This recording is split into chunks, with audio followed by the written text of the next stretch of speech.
क्या ये मानना सही होगा कि इंसान दुनिया का सबसे तार्किक और लॉजिकल प्राणी है?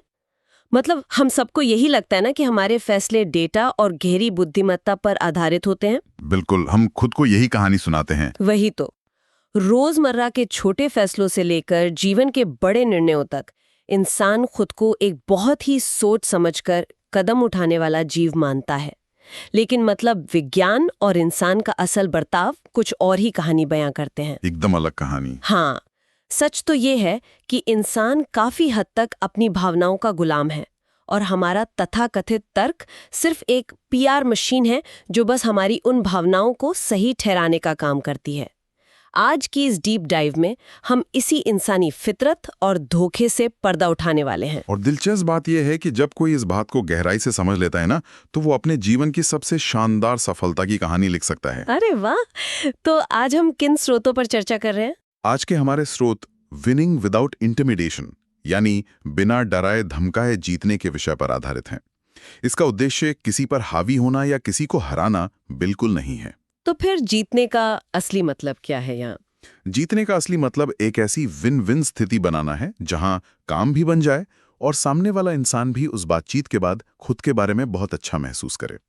मतलब सामने वाले का ईगो भी हर्ट ना हो। बिल्कुल, ये एक ऐसी कला है जिसे सीखकर जीवन के हर क्षेत्र में अकल्पनीय सफलता पाई जा सकती है। ठीक है, चलिए इसे थोड़ा विस्तार से समझते हैं। अगर हर कोई शांति से काम लेना चाहता है और हर इंसान चाहता है कि उसकी जिंदगी में कोई फालतू का तनाव ना हो, तो फिर लोग इतना अजीब और अतार्किक बर्ताव क्यों करते हैं? ये बहुत ही वाजिब सवाल है। मतलब सुबह सड़क पर ट्रैफिक में कोई जानबूझकर गलत तरीके से गाड़ी चलाता है, ऑफिस में कोई सहकर्मी छोटी सी बात पे भड़क जाता है। अगर हम इतने ही समझदार हैं तो ये सब क्यों होता है? यही हमारी सबसे बड़ी गलतफहमी है कि इंसान हमेशा तार्किक रूप से सोचता है। स्रोत सामग्री इस बात पर बहुत जोर देती है कि हमारे हर फैसले के पीछे मुख्य रूप से दो ही भावनाएं काम कर रही होती हैं। सिर्फ दो? कौन सी है वो? पहली है खुशी पाने की चाहत और दूसरी है दर्द से बचने की कोशिश। हम जो भी करते हैं, चाहे वो कितना भी जटिल क्यों ना लगे, उसकी जड़ में इन्हीं दो भावनाओं में से कोई एक होती है। रुको, ये बहुत ही सरलीकृत बात लगती है। इंसान सिर्फ खुशी और दर्द से परे भी तो सोचता है ना? अच्छा, जैसे कि? मतलब एक बात समझ में आती है कि भूख लगने पर खाना खाना एक भावना हो सकती है, लेकिन बड़े बड़े बिजनेस फैसले, करियर के चुनाव या किसी रिश्ते में निवेश करना, क्या ये सब भी सिर्फ भावनाओं पर आधारित होता है? मनुष्य तो अपनी बुद्धिमत्ता के लिए जाना जाता है। मैं समझ सकता हूं कि आप ऐसा क्यों कह रही हैं, लेकिन यहीं पर मनोविज्ञान का एक बहुत ही गहरा पहलू सामने आता है। स्रोत में अल्ट्रा सक्सेसफुल उद्यमी डेक्स्टर येगर के एक बहुत ही दिलचस्प शब्द का जिक्र है, जिसे वो तार्किक झूठ या रैशनल लाइज कहते हैं। तार्किक झूठ, ये क्या होता है? असल में होता ये है कि हमारा दिमाग पहले किसी भावना के आधार पर एक फैसला ले लेता है, लेकिन क्योंकि हम खुद को बुद्धिमान और तार्किक मानते हैं, इसलिए हमारा दिमाग उस फैसले को सही ठहराने के लिए तरह तरह के तर्क गढ़ना शुरू कर देता है। अरे मतलब हम खुद को ही बेवकूफ बनाते हैं? बिल्कुल, हम खुद को जो तर्क देते हैं वे असल में तार्किक झूठ होते हैं। यानी दिमाग एक वकील की तरह काम करता है जो पहले ही तय कर चुके फैसले के पक्ष में सिर्फ सबूत और दलीलें इकट्ठा करने लगता है। एकदम सटीक।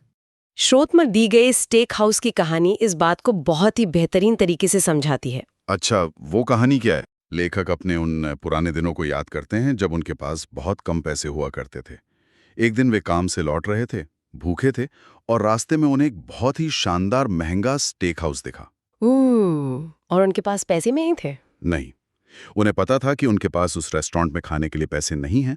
अगर वे वहां पैसे खर्च करते तो अगले वेतन तक उनके पास कुछ नहीं बचता।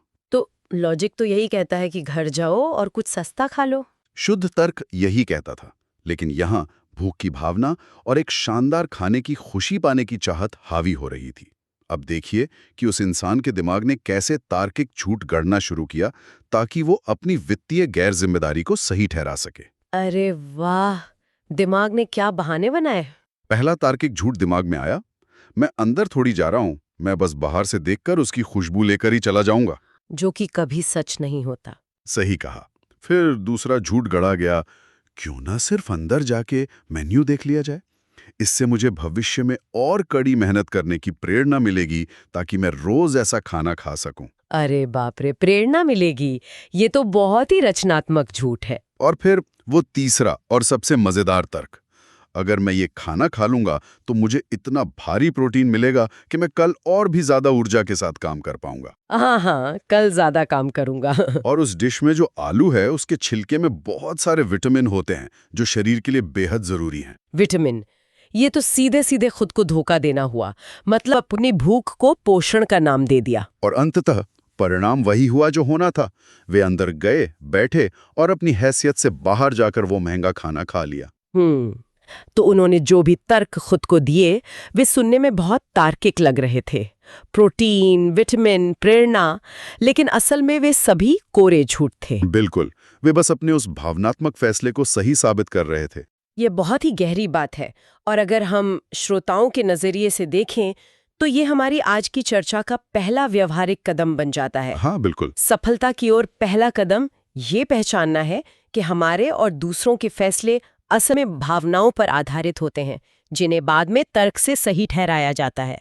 मतलब जब कोई इंसान गुस्से में अजीब बर्ताव करता है तो वो तार्किक नहीं होता, वो किसी भावना से जूझ रहा होता है। एकदम सही। अगर लोग आज ही से अपनी और दूसरों की बातचीत में इस तार्किक झूठ को पहचानना शुरू कर दें तो तनाव काफी हद तक कम हो सकता है। यहाँ जो बात सबसे हैरान करने वाली है वो ये है कि जब हम भावनाओं की बात करते हैं और कहते हैं कि इंसान दर्द से बचना चाहता है, तो वो कौन सा दर्द है जिससे बचने की सबसे ज्यादा कोशिश की जाती है? शारीरिक दर्द या शायद गरीबी का दर्द? नहीं, वो शारीरिक दर्द नहीं है।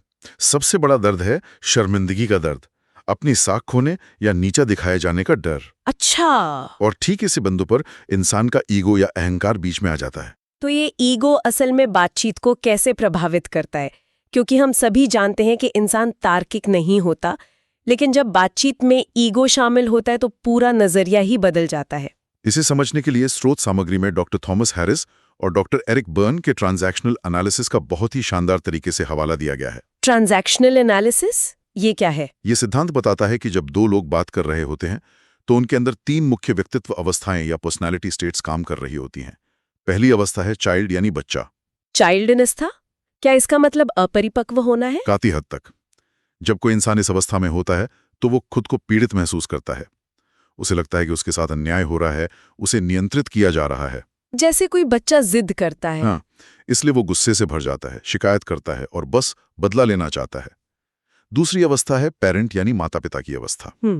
तो पेरेंट अवस्था में इंसान कैसा बर्ताव करता है? इस स्थिति में इंसान खुद को श्रेष्ठ मानता है। वो अनजाने में ही सही, लेकिन दूसरों को नीचा दिखाता है, उपदेश देता है और उसे लगता है कि सामने वाला पूरी तरह से गलत है। और तीसरी अवस्था? तीसरी अवस्था है अडल्ट यानी वयस्क। ये सबसे आदर्श और संतुलित स्थिति है। इस अवस्था में इंसान एक बहुत अच्छा श्रोता होता है।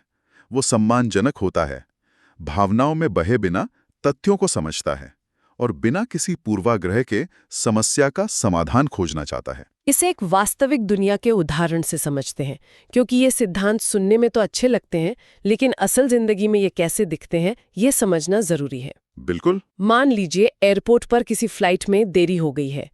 एक यात्री काउंटर पर जाता है और जोर जोर से चिल्लाने लगता है, मेरी फ्लाइट कैसे लेट हो गई? मुझे एक बहुत जरूरी मीटिंग में जाना है, तुम लोगों का सिस्टम ही खराब है। बहुत ही आम दृश्य है ये। तो यहाँ वो यात्री पूरी तरह से चाइल्ड अवस्था में है ना? वो खुद को पीड़ित मान रहा है और अपनी खींच निकाल रहा है। बिल्कुल।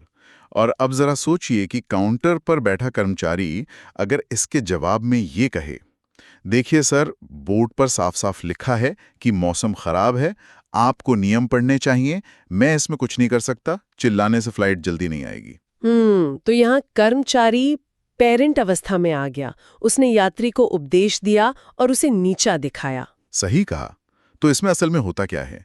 जब एक इंसान चाइल्ड बनता है तो वो सामने वाले को मजबूर करता है कि वो पेरेंट बन जाए। दोनों के ईगो आपस में टकराते हैं। हाँ, यात्री और ज्यादा भड़केगा क्योंकि उसे नीचा दिखाया गया, यानी वही शर्मिंदगी का दर्द। और कर्मचारी भी रक्षात्मक हो जाएगा। इस टकराव में कोई नहीं जीतता, बस कड़वाहट बढ़ती है। ये एकदम सटीक विश्लेषण है, और इसीलिए हमारा दूसरा व्यवहारिक कदम ये है कि हमें अपनी हर बातचीत को अडल्ट से अडल्ट के स्तर पर लाना होगा। बिल्कुल। जब कोई सामने से चिल्ला रहा हो या ताने मार रहा हो तो अवचेतन रूप से हमारा मन करता है कि हम भी पेरेंट बनकर उसे उपदेश दें या चाइल्ड बनकर पलटकर वार करें। लेकिन सफलता इसी में है कि उस उकसावे में न आएं और हर हाल में अडल्ट अवस्था में बने रहें। यही सबसे बड़ी चुनौती है। लेकिन एक मिनट, सिद्धांत के रूप में ये बात बहुत बढ़िया लगती है, लेकिन जीव विज्ञान या बायोलॉजी भी तो कोई चीज है। मतलब? जब कोई सरेआम बेइज्जती करता है या उकसाता है तो इंसान के शरीर में कॉर्टिसोल और एड्रीनलिन का स्तर अचानक से बढ़ जाता है। हमारा फाइट और फ्लाइट मोड ऑन हो जाता है। ये सच है। ऐसे में ये कहना कि शांत रहो और अडल्ट बने रहो बहुत अव्यावहारिक लगता है। कोई इंसान उस पल में जीव विज्ञान को दरकिनार करके बस चुन कैसे सकता है कि वो अडल्ट बना रहे? ये एक बेहद शानदार सवाल है और ये हमें इस पूरी चर्चा के सबसे गहरे हिस्से की ओर ले जाता है। ये सच है कि फाइट और फ्लाइट मोड हमारी रगों में दौड़ता है और यहीं पर स्रोत सामग्री जिग जिगलर की एक बेहतरीन एनालॉजी पेश करती है। अच्छा, वो क्या है? वो है रिस्पॉन्ड, यानी प्रतिक्रिया देना, बनाम रिएक्ट यानी पलटकर वार करना। इसे एक मेडिकल नजरिए से समझिए। मेडिकल नजरिए से? हाँ, मान लीजिए कि कोई इंसान बीमार है और डॉक्टर उसे एक दवा देता है। अगले दिन अगर उस दवा से उसकी हालत में सुधार होता है, शरीर उसे स्वीकार कर लेता है, तो डॉक्टर कहता है शरीर ने दवा पर रिस्पॉन्ड किया है। ये एक सकारात्मक बात है, ये संतुलन का प्रतीक है। यहां बात सच में बहुत दिलचस्प हो जाती है। लेकिन इसके ठीक उलट मान लीजिए कि वही दवा खाने के बाद पूरे शरीर पर लाल दाने निकल आते हैं, सांस लेने में दिक्कत होने लगती है और एलर्जी हो जाती है। तब डॉक्टर क्या कहेगा? वो कहेगा कि दवा ने रिएक्ट किया है। बिल्कुल, वो कहेगा दवा ने शरीर पर रिएक्ट किया है।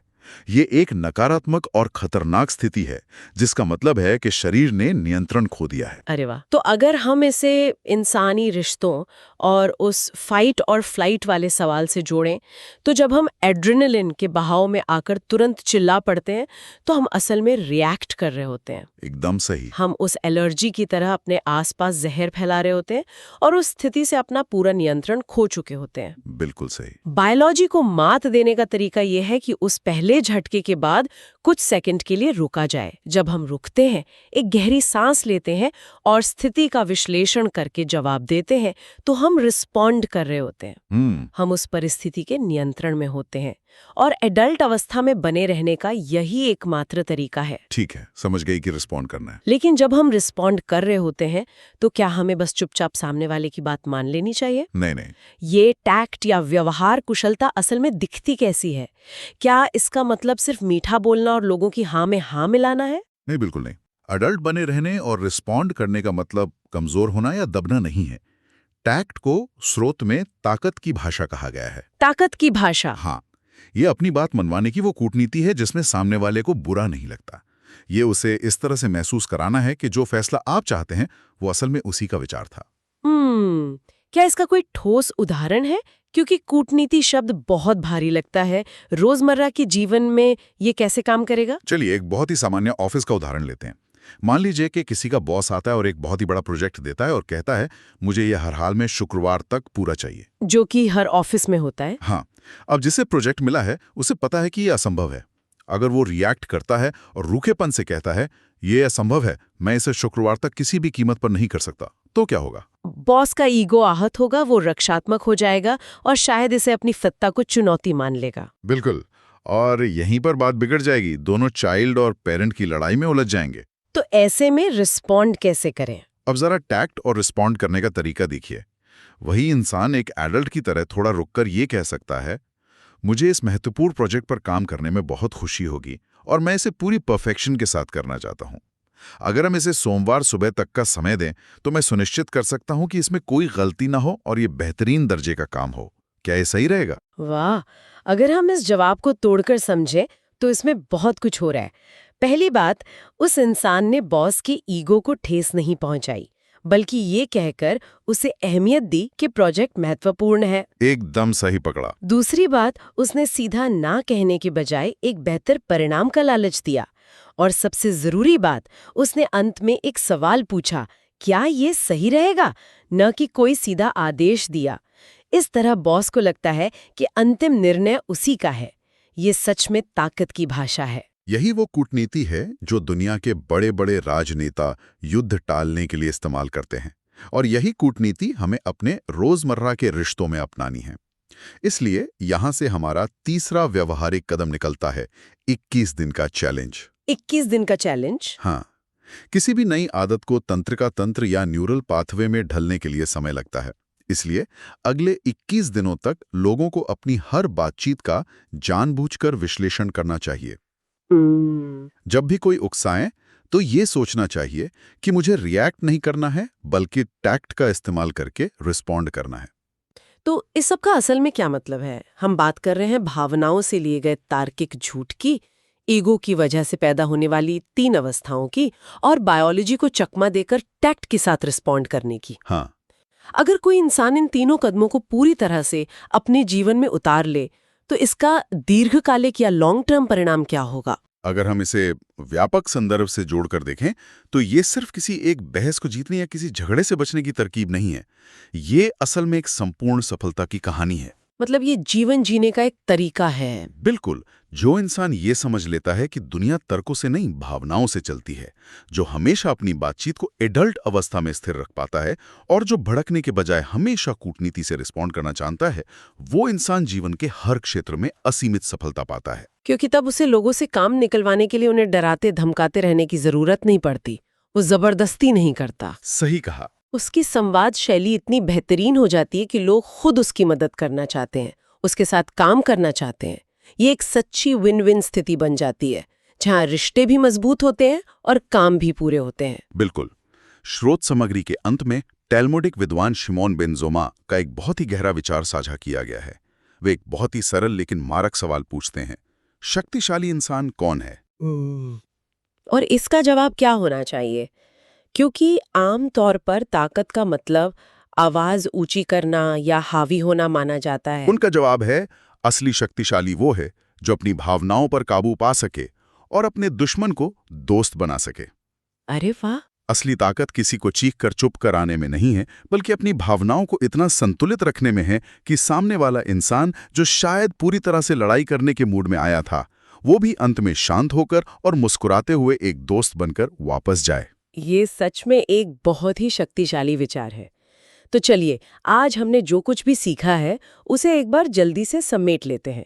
हमने 3 बहुत ही स्पष्ट व्यवहारिक कदमों पर बात की। हाँ, पहला कदम यह पहचानना कि इंसान पूरी तरह से भावनाओं पर चलता है और हम बस अपने तार्किक झोट से उन्हें सही ठहराते हैं। बिल्कुल। दूसरा कदम, जब भी कोई उकसाए तो चाइल्ड या पेरेंट अवस्था में फिसलने से बचना है और हमेशा एक एडल्ट की तरह जमीन से जुड़े रहना है। सही। और तीसरा कदम, बायोलॉजी को हावी न होने देना, रिएक्ट करने के बजाय थोड़ा रुक कर रिस्पॉन्ड करना और अपनी हर बात में टैक्ट यानी कूटनीति का इस्तेमाल करना।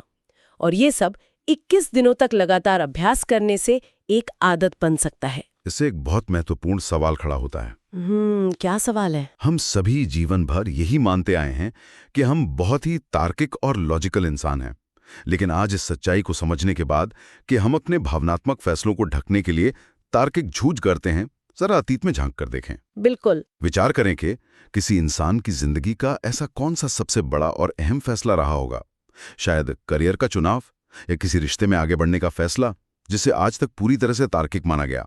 लेकिन क्या वो असल में सिर्फ एक भावना से उपजा हुआ एक बहुत बड़ा तार्किक झूठ था? इस पर जरूर विचार कीजिएगा।